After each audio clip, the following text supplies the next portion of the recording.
না। বলে কি হলো? বলে মুফতি সাহেব গ্যাস। 14 দিনের পচা তেলে ভাজা জিলাপি খেলে গ্যাস বাড়ে না? 25 দিনের পচা তেলে ভাজা বেগনি খেলে গ্যাস বাড়ে না? ঝাল ভরা খেলে গ্যাস বাড়ে না? জি হ্যাঁ, বান্ডিলের বান্ডিল বিড়ি চুষলে গ্যাস বাড়ে।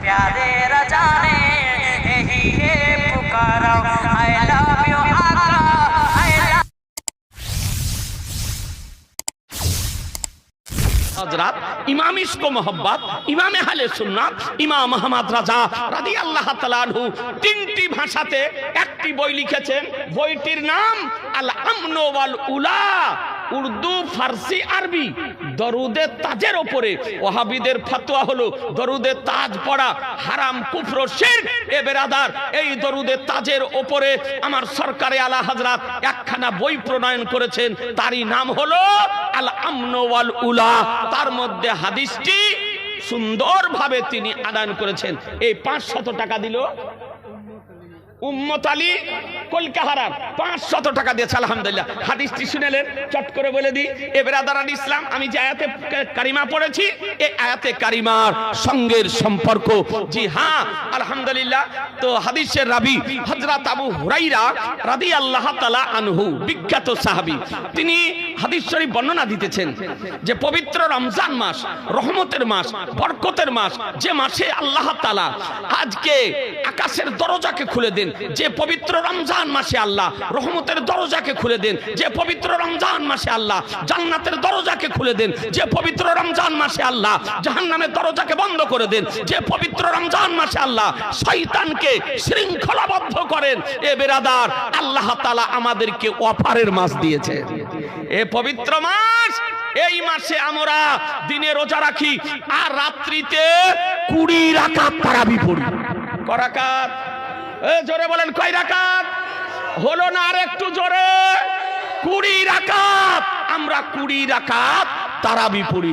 এমনও কিছু নামাজ জোর বেরিয়েছে, ওই যে 20 নয় 8। বলে কোথায় আছেন? বুখারীতে। বুখারীও বুঝে না, আর গুরুও বুঝে না। জি, বুখারী বুঝে। বুখারী বোঝার জন্য জ্ঞানের দরকার, পাণ্ডিত্য দরকার। আজিজানে মোহতারাম, চূড়ান্ত সিদ্ধান্ত হলো সর্বসম্মতিক্রমে আপনার রায় পোষণ করেছেন, তারাবির নামাজ হলো 20 রাকাত। 20 রাকাত, 20 রাকাত।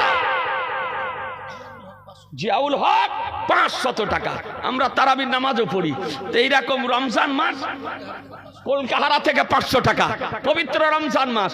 আর মসজিদে নববীতে আমার দয়ার নবী, মায়ার নবী, রহমতের নবী বসে আছেন।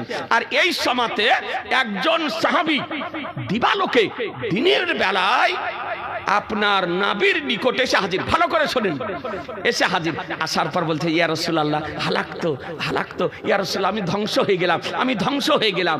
তো দয়ার নবী, মায়ার নবী, রহমতের নবী বলেন, সাহাবী কি হয়েছে? রহমতের মাস, বরকতের মাস, দয়ার মাস, আল্লাহ জান্নাতের দরজা খুলে রেখেছেন, জাতকে আকাশের দরজা খুলে রেখেছেন, রহমতের দরজা খুলে রেখেছেন, জাহান্নামের দরজাকে বন্ধ করে রেখেছেন, তোমার কি হলো?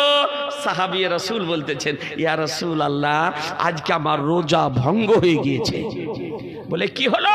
বলে ওয়াকাতু আলা ইমরাতি, বলে আমি আমার বিবির সঙ্গে মিলন করে ফেলিয়েছি, একত্রিত হয়ে গিয়েছি। সাহাবীর সামনে কথা বলতেছি, একটু আপনারা বুঝে নেবেন। রোজা কাকে বলে? সুবহে সাদিক থেকে নিয়ে সূর্য অস্তমিত পর্যন্ত পানাহার থেকে বিরত থাকা এবং বিবি সঙ্গম থেকে দূরে থাকার নাম হলো রোজা।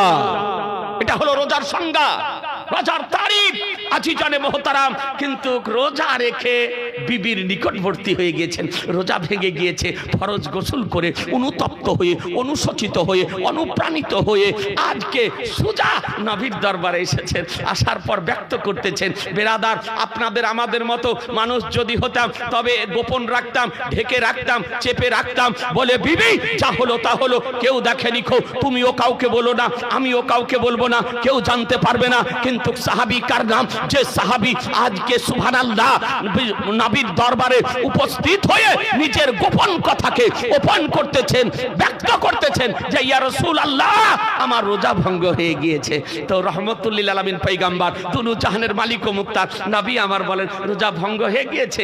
হ্যাঁ। বলে হ্যাঁ ইয়া রাসূলুল্লাহ। বলে বাড়ি যাও, বাড়ি গিয়ে একটা কৃত দাস স্বাধীন করে দাও গা, তোমার রোজার কাফারা আদায় হয়ে যাবে। জি দেখেন না রমজান মাসের চাটগুলি ইস্তেহারগুলি বের হয়, তাতে কিছু মশলা মশাইল লেখা থাকে, তা আপনারা আমরা তো পড়ি না। সেই সময় দাসত্ব প্রথা ছিল, যেমন এখন পশু হাটে বিক্রি হয় এই রকম সেই সময় মানুষ আপনার হাটে বিক্রি হতো।